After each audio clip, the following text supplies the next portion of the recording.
Thursday morning நான் பட்டுக்குட்டி விளையாடுறதுக்காக play mat order பண்ணி வாங்கியிருந்தேன். ரொம்பவே நல்லா இருக்குது, ரொம்ப யூஸ்ஃபுல்லாகவும் இருக்குது. இதில் பார்க்குறக்கு ரொம்ப கலர்ஃபுல்லாக அழகாக இருக்குது. நம்பர்ஸோடு கொடுத்துருக்காங்க ஃப்ரண்ட் அண்ட் பேக்கு. குழந்தைங்க கீழே விழுந்தால் அடிப்படாமல் இருக்கும் இந்த மேட்டு யூஸ் பண்ணுறதுனால. ஏதாவது பால் சிந்தினாலோ இல்லை யூரின் போயிட்டாலோ அதை வைப் பண்ணுறதுக்கு ரொம்ப ஈஸியாக இருக்குங்க.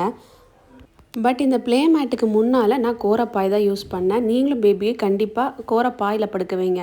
ஏன்னா நியூ பார்ன் அப்போ அந்த பேபி ஒரு சைடாகவே தான் படுத்துட்ருக்கும். நம்ம தான் மாற்றி மாற்றி ஹெட்டை திருப்பி விடுவோம் இல்லையா? அந்த ஹெட் சைஸு கரெக்டாக ஆகிறதுக்காக நம்ம கோரப்பாயிலையும் தொட்டிலையும் மாற்றி மாற்றி போட்டோம்னா ஹெட்டு உருண்டு கிடைக்கும். தேர்ஸ்டேனாலே வீட்டில் இருக்க லேடிஸ்க்கு வேலை அதிகமாக தாங்க இருக்கும். வீடு துடைக்கணும், கிச்சன் க்ளீன் பண்ணணும், விளக்கெல்லாம் கழுவணும். அதே மாதிரி தான் இன்றைக்கி எனக்கும் இருந்துச்சு. நான் கிச்சனில் மேலே ஏறி இன்னைக்கு க்ளீன் பண்ண ஆரம்பிச்சிட்டேன். இந்த மேலே இருக்க இடம் என்ன ஆகுதுன்னா அடிக்கடி ஆயில் கரர் ரொம்ப பிடிச்சிக்குது. சிம்னியெல்லாம் இருந்துமே இந்த இடத்துல ஆயில் டெபாசிட் ஆகிடுது.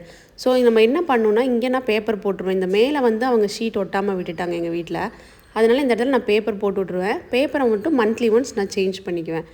மேலே ஏறி நான் எல்லாம் க்ளீன் பண்ணி பேப்பர் போட்டேன். இந்த டிப்ஸ் உங்களுக்கு பிடிச்சிருந்தா நீங்களும் இதை ஃபாலோ பண்ணிக்கிங்க. அப்போ மேலே இருக்க கப்போர்டு மேலே ஆயில் ஆகிறதில்ல. நம்ம பேப்பர் மட்டும் மாற்றிக்கலாம். மேலே ஏறி இதெல்லாம் க்ளீன் பண்ணும்போது லேடிஸ் கொஞ்சம் பார்த்து வேலை செய்யுங்க.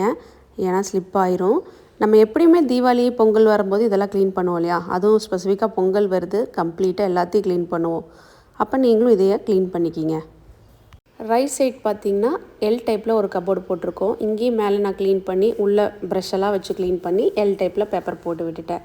சிம்னி க்ளீன் பண்ணுறது ஒரு ரொம்ப டஃப்பான டாஸ்க்கு. ரொம்ப ஆயில் பிடிக்க வச்சுட்டா க்ளீன் பண்ணுறது கஷ்டம். வீக்லி ஒன்ஸ் அதை வைப் பண்ணிட்டோம்னா நமக்கு ஆயில் படியாமல் ஈஸியாக க்ளீன் பண்ணிக்கலாம். இந்த சைடு உள்ள ரேக்கெல்லாம் முடிச்சிட்டேன். க்ளீன் பண்ணும்போது எல்லா கபோர்டையும் மொத்தமாக இழுத்து போட்டுறாதீங்க. ஒரு நாளைக்கு 4 கபோர்டுன்னு பிரித்து பண்ணோம்னா பொறுமையாக அழகாக பண்ணலாம். மிக்ஸி செட்டுக்கு ஜாரே நிறையா வருது. அதனால அந்த கபோர்டுக்குள்ளே இந்த லைனாக அரேஞ்ச் பண்ணியிருந்தேன். இன்னும் 2 கபோர்டை க்ளீன் பண்ணி முடிச்சிட்டேன்.